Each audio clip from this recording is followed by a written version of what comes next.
Hi everybody, this is Steve Ludwig, host of Steve Ludwig's Classic Pop Culture and the Beatles Hour with Steve Ludwig at planetludwig.com. Here's an interview we did with Cyril Neville of the Neville Brothers on September 17th, 2013, show number 7.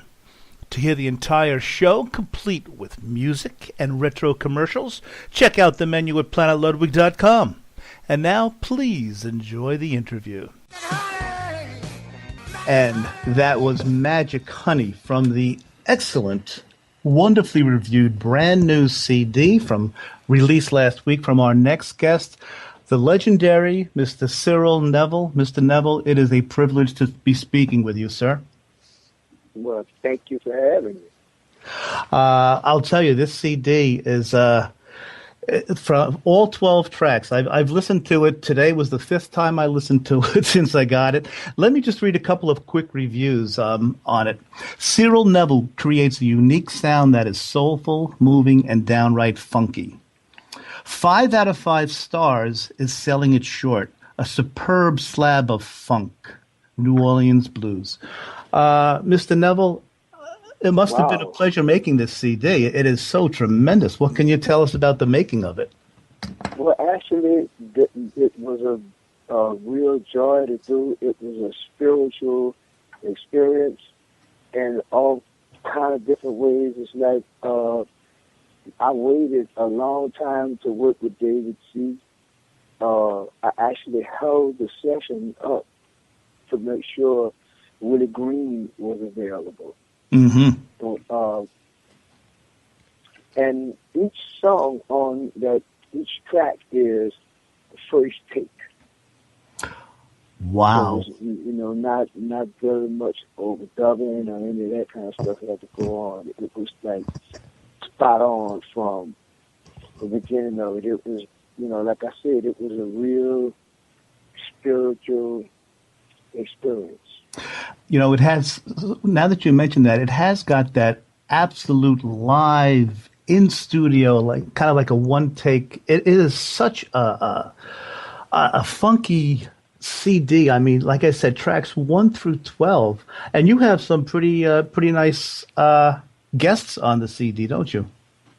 Yeah, it's like the whole thing is, like I said, it was a big blessing to be able to get the right guys to be able to, interpret what I was trying to say, and to have cats like Alan, the great Alan Toussaint, mm-hmm. and Dr. John as well come in and add what they've added to it was just, one of those kind of things that there's no words for it, but that's, a couple of the songs that Alan is playing on, that's actually us in the studio playing, all together with me in the vocal booth, but everybody can see everybody, and wham, nailed it on the first take.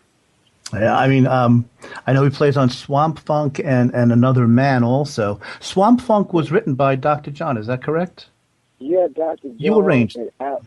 It was Alvin Shine Robinson had sung it, and that's how I got. But I had been having this song on a cassette for I got that from Dr. John maybe 20 years ago, and it it just was something that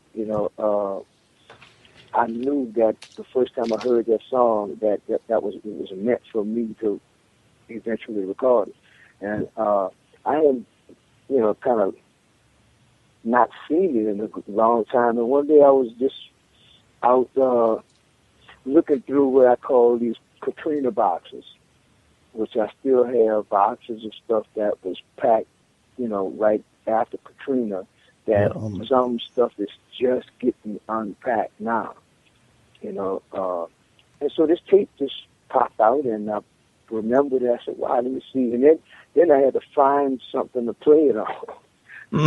Sure. On a cassette. So anyway, when I realized what it was, I just chalked it. I put it on the side, and when we got ready for the session, I gave that one to David Z. as one of the songs I wanted to do, and then I got in touch with Mac and asked him would he do me down playing on it, and he did, you know. Yeah. You mentioned Katrina a minute ago. Had you evacuated in plenty of time? You and your brother Aaron? Well, I'm sorry, I didn't hear you. No, you mentioned Katrina a minute ago. You had evacuated in plenty of time, I'm assuming. Well, actually, we were on tour at the time, and the last day of our tour was the day that the storm hit. So we met our families in Memphis because our last gig was up in that area. So we sat and we watched TV and saw the storm hitting, and we went to bed that night thinking that, okay, you know, tomorrow and the next day we'll be able to head home and clean up and everything will go back to normal. Well, the next day we got up and looked at the news, and I thought I was looking at Haiti or something. Mm-hmm. With the people walking through the water and all of this kind of stuff. And the next thing I saw is the Circle Food store. And I said, wait a minute. Then I kept looking closer and longer, and I actually saw people that I knew walking through that water. Oh, my goodness. I said, man, that's home. So it's like the storm was gone. You know, the wind had stopped blowing and all this kind of stuff, and then the flood came. So it's like, you know, Katrina got blamed for something that the Army Corps of Engineers was at fault for. Yeah. We're speaking with the Grammy Award-winning Mr. Cyril Neville. Now, Cyril, I know you're the youngest brother of your brothers. I have a brother in his 50s, but he's younger. He's our youngest brother. And he always says, or many times he says, you know, you guys still treat me like a kid. Do you get that from from your older brothers, or are you always going to be their little brother, or how does that work out? Well, you know, when people talk to me right now about being in Royal Southern Brotherhood, what I can say is that I just came from being the youngest Neville brother for 30-some years to being the oldest guy in the car line. You know? So, yeah. Now that's quite a transition. Yeah, your Royal Southern Brotherhood. You know, I would say this, that people who didn't grow up with brothers and sisters and stuff like that, I can't imagine, you know, how that must be, because, you know, I've learned different things at different times from all of them, you know, and I guess in particular my brother Art, starting with him, you know, that was like one of the first real big inspirations, because his voice was the first voice in my family that I heard coming out of that magic box called the radio. Mm-hmm. You know, and it was right along with Fats Domino and Little Richard and Larry Williams and all of those cats that was on specialty records right at the beginning of what everybody called the rock and roll era. Well, my big brother Art was right there in the smack dab in the middle of all of that. You know, and you know, coming up, he rehearsed his band in our living room. So early on in my life, I got the chance to interact with some of the greatest musicians New Orleans ever produced. You know, and you know that the first band I played in was Art Neville and the Neville Sounds. Right. Mm-hmm. You know, and I mean that. You know, Papa Funk really nurtured me by taking me on gigs with him and bringing me to places at the age I was that I wouldn't have never been able to get in those places without him.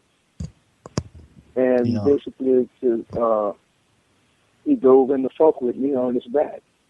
Mm-hmm. You know, and so you know, because that some of the other guys that I wound up meeting through him, I've developed lifelong friendships with those people, you know, like people that I met through my brothers, like Dr. John and Alan Toussaint and everything. Mm-hmm. You know, people that I developed lifelong relationships with. Yeah. You know, getting back to it all started with my brother Art, though. And then you later joined the Meters also with your brother. Well, actually, Art Neville and the Neville Sounds had some other young cats in the band at the time, too. I remember at one time Smokey Johnson was the drummer for Art Neville and Neville Sounds, and me and Zigaboo was always on the gigs, and we was like apprentice drummers. And at some points, each of us got a chance to play a couple of songs on the gigs. You know, and so that whole thing was like an institution, and Art was the dean. You know, so the band called Art Neville and Neville Sounds also consisted of Zig on drums, Leo on guitar, George Porter Jr. on bass, and that's the band that became the Meters. You know, getting back to this fantastic CD, there aren't enough words, really. Magic Honey is the name of the CD, everyone. And I wrote down some reviews. I read a couple. I have to read this one to you, and then I want to quote one of your songs. But the review says, it's organic enough to push the songs into new territories. I mean, you go beyond, and of course, your blues is there, but there's a song called Money and Oil, and if I can just quote a line from it, and then maybe you can comment on it. No matter how you feel, it's all about sell, sell, sell. When it all comes down to it, it's all about money and oil. Such a topical song. What you really are speaking about what's going on today, aren't you? Well, actually, it's not so much me speaking as it is the first verse is basically just, you know, calling out the landscape of the times that we live in. You know, it's like we can all get in line, or you can all go to hell, because it ain't about us. It's all about sell, sell, sell. And I've noticed that the stuff that happens down here, like Hurricane Katrina and the oil spill and several other disasters that's taking place down here, the first news that you hear is how much money, how much it damages. They never talk about the people. And then, you know, you hear about the wildlife, the effect on the wildlife and everything like that, you know. But it seems like the people is like the third or fourth thing that's mentioned when you're talking about these disasters. And I just thought, that's amazing, you know. I remember. On the other hand, some of that stuff, you know, about the shrimper and the fisherman talking, you know, and he's Sure. saying, I can't catch enough, you know, because, you know, no matter how much you're making, the cost of living has gone up so high that you can't afford it anyway. You know. I remember so I'm sorry. I'm sorry. Go ahead. No, go right ahead. I mean, so that means if you do make $1 in any kind of farm, you better be trying to hold on to some kind of way for a stormy day, because you know that's coming. And then the other part of it is the gator and the pelican talking about how they don't even care about me and you. You know, it's like the water been poisoned and the land and the air has too. You know, so it's not just, you know, from the point of view of human beings, it's from the point of view of the wildlife that's got to live through all of man's mistakes.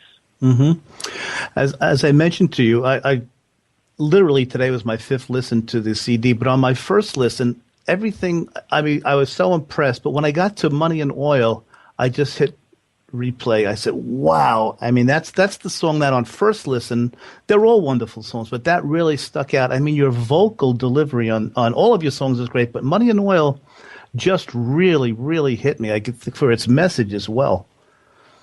And I really appreciate that. Thank you. Yeah.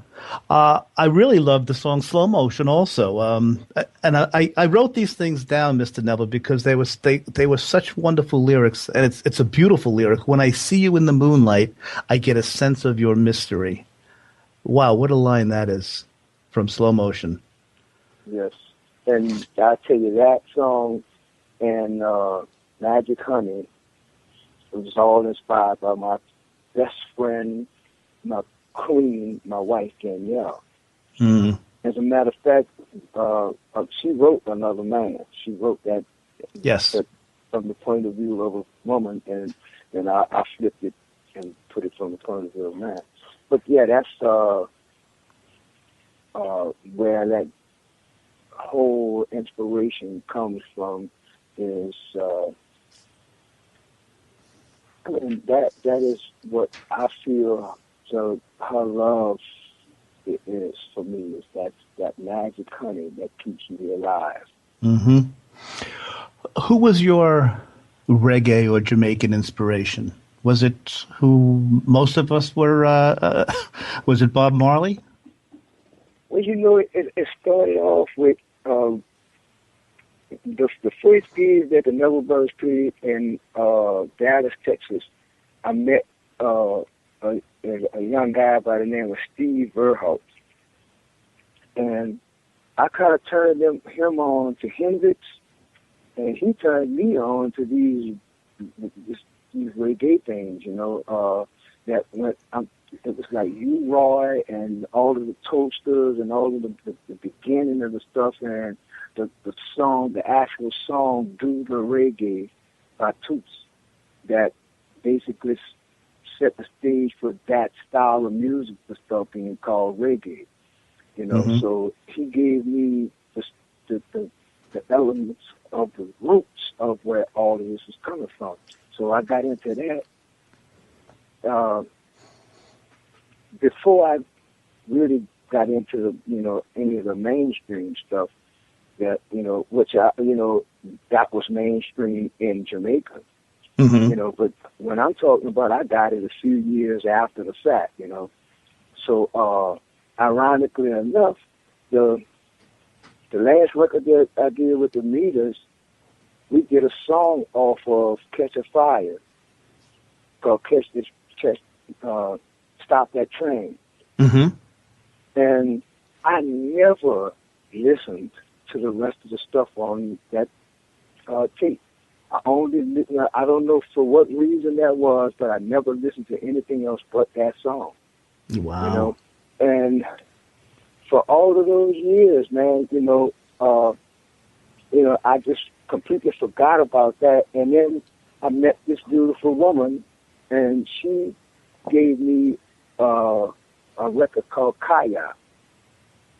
I had Mm-hmm. never heard of this young man before, and as soon as I listened to it, Is This Love and Waiting in Vain and different stuff like that, that actually became our songs.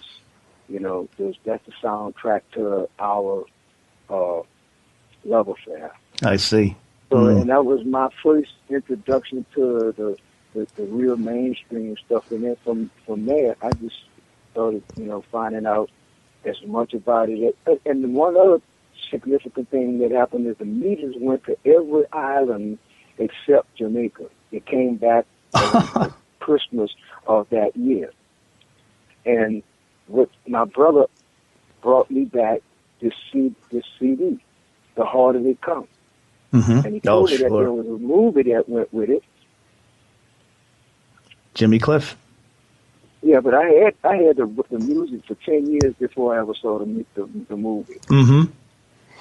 So and The Harder They Come is, to me, one of the hippest songs ever written. Mm-hmm. That, not just reggae, but and so I mean that was one of the big influences too. When he gave me that, and I found out about Jimmy Cliff, I started researching a whole bunch of other stuff from Jamaica. And then I found out about General Morgan and Gregory Isaacs became my favorite.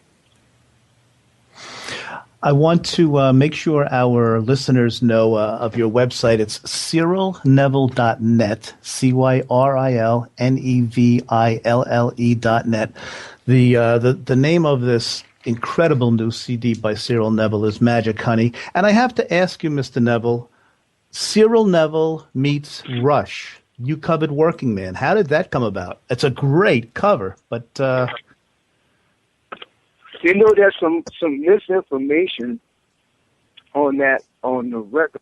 They got that as some oldest Rush thing, but no, that song was written by Geddy Lee and the guitar player Alex Lifeson. with the Rush. Yeah, and it's like that wasn't the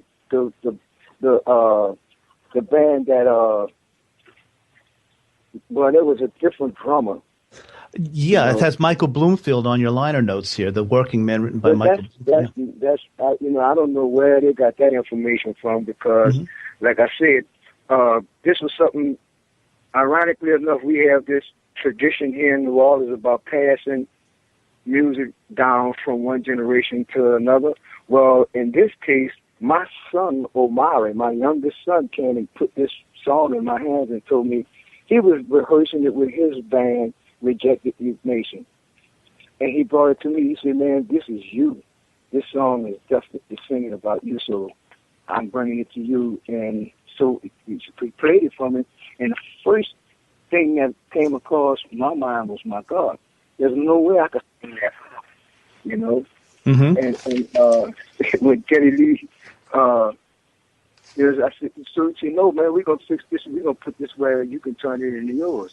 So we started just messing with it. He let me hear the arrangement that they had been working on. I said, "Oh, man, I like that." So we went through the process of finding the right key for me. And it's like it changed everything. My whole idea of what my record was going to be like changed when that song got put in my hands. Because then I wound up getting that Warren Haynes song, Invisible. You know? Right.